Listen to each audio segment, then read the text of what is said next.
안녕하세요. 호주경제TV 리치입니다. 오늘은요, 2021년 10월 18일입니다. 저녁 먹고 방송을 시작을 했는데요. 오늘 퀸즐랜드주에서 특별한 뉴스가 하나 나왔습니다. 뉴사우스웨일즈 주라든지 빅토리아주 그리고 ACT, 캔버라까지 다들 이제 로드맵을 발표해가지고 재개장을 지금 준비를 하고 있는데요. 뉴사우스웨일즈주는 오늘 뭐 80% 도달해서 훨씬 더 완화된 재개장을 지금 맛보고 있겠네요. 시드니에 계시는 분들은 혹시 제가 그곳 상황을 잘 모르니까요. 댓글로 좀 알려주셨으면 좋을 것 같고요. 그리고 멜번은 아직까지는 락다운에 있지만 이번 주 금요일부터 시드니처럼 70% 도달해서 살짝 완화 조치가 시행이 될 것 같습니다. 그리고 이제 80%가 만약에 된다 그러면 한 11월 5일 정도로 지금 예상을 하고 있는 것 같아요. 거의 시드니하고 거의 비슷하게 완화 조치를 하니까요. 일단 한 2주 반 정도 남은 것 같네요. 그리고 퀸즐랜드 주에서 오늘 특별하게 국경 봉쇄 완화 발표를 좀 했는데요. 크리스마스 전까지 일단은 가족들이 만날 수 있도록 정부가 승인을 내려준 것 같습니다. 2차 백신 접종률이 90% 정도는 돼야지 국경 봉쇄를 풀어줄 것으로 계속해서 발언을 해왔는데 오늘 갑자기 국경 봉쇄 완화 조치를 발표를 해가지고 깜짝 놀랐습니다. 아무튼 세부 내용 간단하게만 좀 말씀을 드리면요. 접종률에 따라서 로드맵을 이렇게 발표를 했는데 날짜가 그래도 좀 명시가 돼가지고 계획하시는데 좀 좋을 것 같습니다. 일단은 70%가 접종률이 도달을 하게 되면 11월 19일 날부터 퀸즐랜드 주로 들어갈 수 있는 여건이 좀 생기는데요. 국내에서 만약에 들어간다 그러면 일단은 비행기로만 가능하실 것 같고요.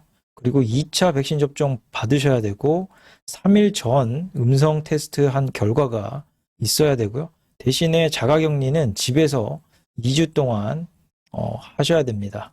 그리고 만약에 해외에서 퀸즐랜드로 들어간다 그러면 2주 동안 호텔 격리를 하셔야 될 것 같고요.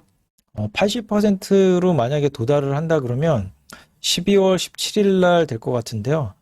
다른 거는 이제 다 똑같은데 자가격리 2주는 이때부터는 없습니다. 대신에 해외에서 온 사람들 같은 경우는 테스트 결과가 3일 전께 있어야 되고요.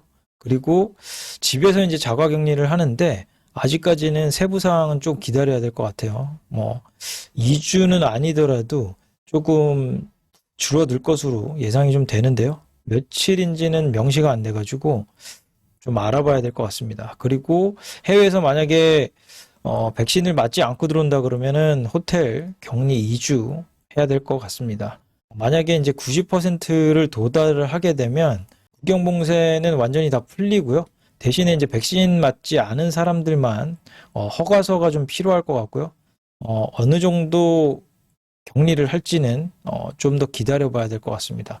그래도 뭐 전체적으로 70%, 80%, 90% 이렇게 발표를 해가지고 약간 계획하시는데 좋을 것 같아요. 아무튼 이렇게 크리스마스를 다들 기대를 좀 하고 있는 것 같습니다. 저도 오늘 오후 정도에 비행기 표를 조금 알아봤거든요. 내년 한 4월 달부터 6월 달에 한국을 한번 들어갔다 와야 되겠다 생각을 하고 비행기 표를 좀 알아봤는데요. 예전보다는 확실히 가격이 거의 한 2배 정도 비싼 것 같아요. 뭐 내년에 들어간다고 해도 거의 뭐 2년 동안 가족을 못 봐가지고 비싸더라도 저는 가야 될 것 같습니다. 코로나 소식은 여기까지 좀 전해드리고요. 제가 호주에 온 지가 14년 거의 한 7개월 정도 된 것 같아요, 이제. 호주 도착했던 날짜를 아직도 기억하는데 2007년도 3월 2일 날 제가 도착을 했거든요. 그리고 나서 한 5년 정도 지내다가 조금 슬럼프가 와가지고 또 배울 것도 있어가지고 제가 한국을 한 1년 정도를 지내다가 다시 이제 호주에 들어왔는데요. 그때 이제 문득 그런 생각들을 참 많이 했던 것 같아요. 이제 호주에서 살아야 되는데, 과연 잘한 결정인가라는 생각도 좀 많이 들었고, 그 다음에, 다른 사람하고 자꾸 이제 나를 비교하는 제 자신을 좀 보면서, 조금 열등감에 휩싸였던 때가 있었던 것 같아요. 그때 당시에는. 그런데 이제 마음을 좀 고쳐먹은 계기가, 나만 힘든 게 아니다. 그러니까 다른 사람들도 다 힘드니까, 나는 내 페이스대로 좀 가면 된다라는 생각으로 좀 저를 좀 위로를 했던 것 같아요. 그래서 그때부터는 좀 마음이 좀 편안해졌고, 그리고 다른 사람들한테 조금이라도 도움이 되는 일을 좀 해보자 해가지고, 뉴스라든지 이런 거를 제가 그때부터 좀 올리기 시작했던 것 같아요. 예, 벌써 여기까지 좀 왔는데요. 제가 2007년도에 들어왔지만, 그 이전에 들어오신 분들이 얼마나 많겠습니까? 저도 이제 공부를 할 때는 저보다 훨씬 더 일찍 들어오신 분하고 공부를 했기 때문에 상당히 많은 걸로 알고 있는데요. 지금 생각을 해보면 정말 아무것도 없을 때 와서 고생하신 분들은 정말 대단하다고 생각을 해요. 또 그만큼의 고생을 했기 때문에 또 그만큼의 또 혜택을 누리는 게 좀 당연하다고 좀 생각을 하는데 지금 현재 코로나 상황 때문에 한국으로 좀 많이 돌아가고 또 한국에서 지금 못 들어오시는 분들이 상당히 좀 많지 않습니까? 그러니까 열심히 락다운 상황에서도 버텨내시고 계시는 분들 보면은 참 대단한 거죠. 그러니까 국경이 열려서 나중에 이제 한국에서 또 들어오실 텐데 그분들이 보면 참 대단하다고 생각을 좀 하실 것 같아요. 그러니까 다들 좀 힘내자는 차원에서 얘기를 좀 했습니다. 예, 서론이 좀 길었는데요. 본론으로 좀 돌아와가지고 오늘은 내셔널뱅크에서 나온 경제 전망 보고서를 말씀을 좀 드리려고 합니다. 제목은 락다운 3분기 이후에 호주의 회복을 기다리면서 이렇게 제목을 좀 뽑아놨네요. 예, 어떤 내용이 담겨 있는지 목차 좀 보시면요. 노동시장하고 그 다음에 주택시장 그리고 기업들 통화정책이라든지 요즘 물가 중요하죠. 그리고 리스크 전망 이렇게 몇 가지 좀 눈에 띄는 게 있죠. 보고서 전체적인 내용을 한번 제가 봤고요. 그 다음에 요약을 해서 말씀을 좀 드리면 일단은 요약한 거를 먼저 좀 보시죠.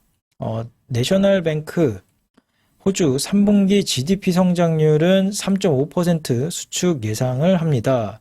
요거는 기존에 한 4% 정도 예상을 했었는데 상향 조정을 했다라는 내용이고요. 팬데믹 이전 수준으로 회복하는 데는 내년 중반 정도 돼야지 도달할 것 같습니다. 물가는 2023년 하반기 정도 돼야지 2.25% 달성을 예상을 합니다. 2024년 초까지 기준금리는 동결을 예상을 합니다. 테이퍼링 진행은 20억 달러씩 2022년 중반까지 1,300억 규모가 될 것으로 예상을 하고요. 벌써 150억 달러 구매 약속을 2022년 2월까지 했습니다.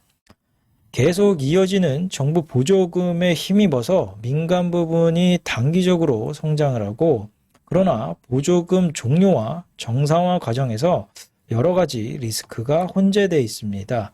단기적으로는 재개방과 주택시장, 거시건전성 규제로 불확실성이 있습니다.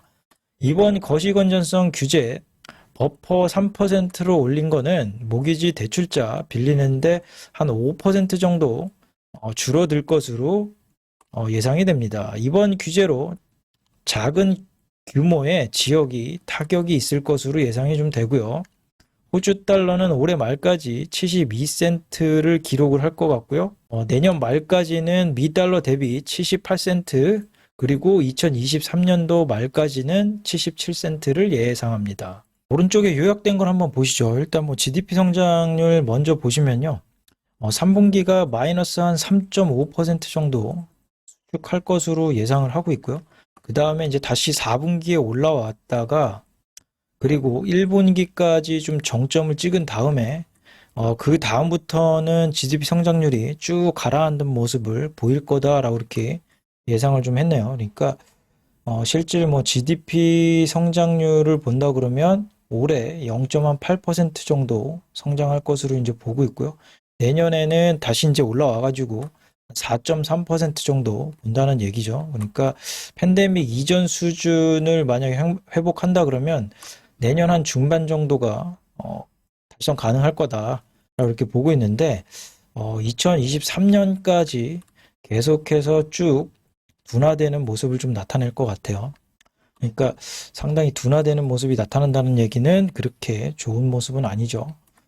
그리고 실업률 같은 경우는 올해는 한 4.9% 정도를 예상을 하고요. 9월 달이 4.6%를 기록을 했으니까요. 일단은 10월 달, 11월 달까지는 락다운 영향력 안에 있다 보니까 다음 달 10월 달까지를 좀 지켜보고 올라가는지 좀 지켜보고 그 다음에 11월 달부터는 다시 좀 내려가는 모습이 좀 나타날 것 같아요.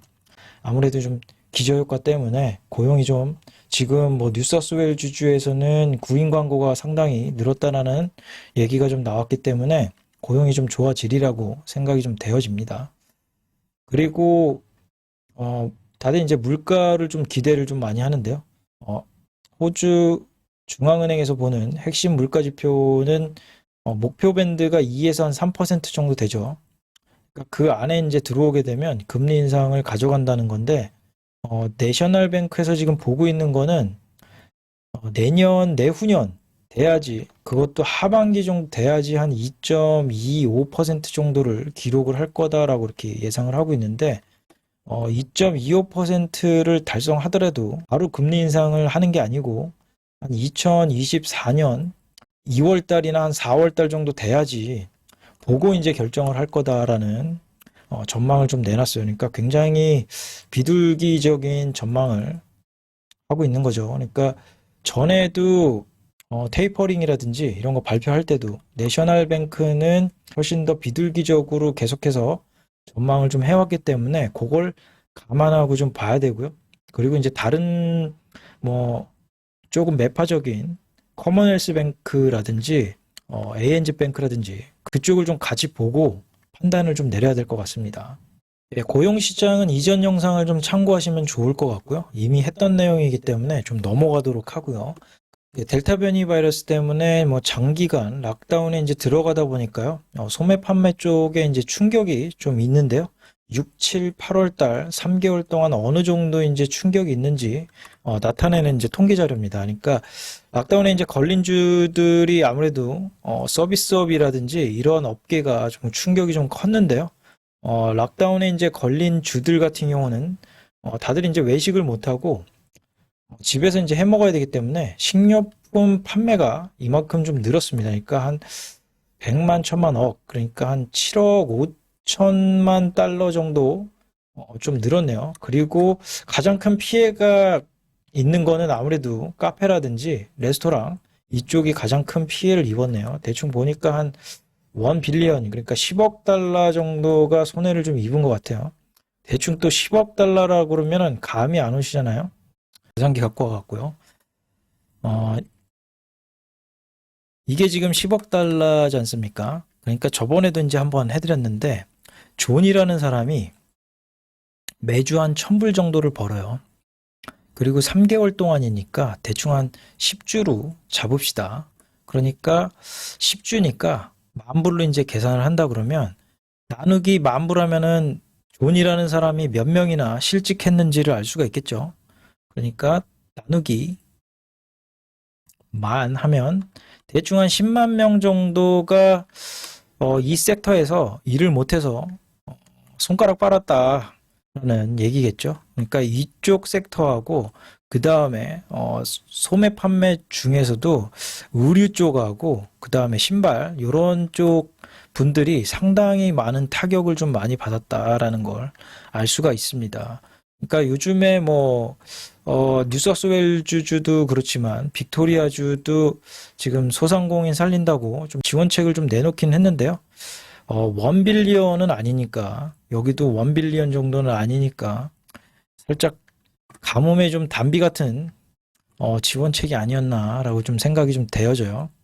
이쪽에서 좀 많이 벌었으니까 이쪽을 좀 이렇게 지원을 좀 해줬으면 하는데 뭐 주식 가격이 좀 많이 오른 것 같아요. 우럴스하고 뭐 콜스하고요. 6, 7월 달 뭐 이렇게 많이 오른 것 같아요.